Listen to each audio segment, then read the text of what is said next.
Hii ni Arusha One Digital na mimi ni Hassan Kasim, lakini kikubwa hakikisha tu umesubscribe, umeshare, umecomment, umelike ili uwe wa kwanza kabisa kuweza kupata taarifa zetu pindi tu pale ambapo tutakuwa tunaziweka. Taarifa kubwa kutoka nchini Senegal zinaripoti kuwa kocha mkuu wa timu ya taifa ya Senegal Pape Bouna Thiaw amewataka wananchi wa taifa la Senegal kuacha mara moja kampeni ya kumchangia kiasi cha pesa ili kwenda kulipa fidia au faini ambayo amepigwa na shirikisho la soka barani Afrika CAF. Pape Thiaw alipigwa faini na shirikisho la soka barani Afrika CAF kiasi cha dola 100,000 za Kimarekani sawasawa na milioni 257 za Kitanzania baada ya vitendo ambavyo viliashiria vurugu katika mchezo wa fainali ya AFCON mwaka 2026, mchezo ambao timu ya taifa ya Senegal walifanikiwa kuibuka na ushindi wa bao 1-0. Pape Thiaw kupitia kurasa zake za mitandao mbalimbali ya kijamii ameweza kutoa ujumbe kwa mashabiki wa timu ya taifa ya Senegal na wananchi ambao wamekuwa na moyo wa kumchangia. Ameandika ujumbe mrefu ambao ni kiunukuu.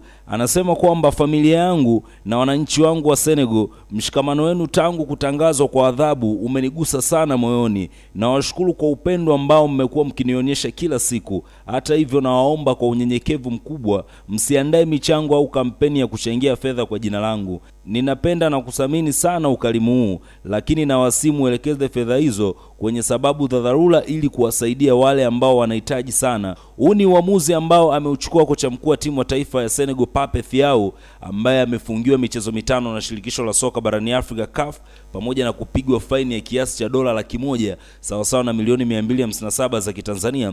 Wadau mbalimbali wa soka barani Afrika wameonyeshwa kuguswa na kile ambacho Pape Thiaw alikifanya katika mchezo wa fainali ya AFCON mwaka 2026, kitendo ambacho kimepelekea wananchi wa Senegal kuanzisha kampeni ya kuhitaji kumchangia kiasi hicho cha pesa ili kuweza kulipa faini ambayo shirikisho la soka barani Afrika CAF wameweza kuitoa kwa kocha mkuu wa timu ya taifa ya Senegal Pape Thiaw.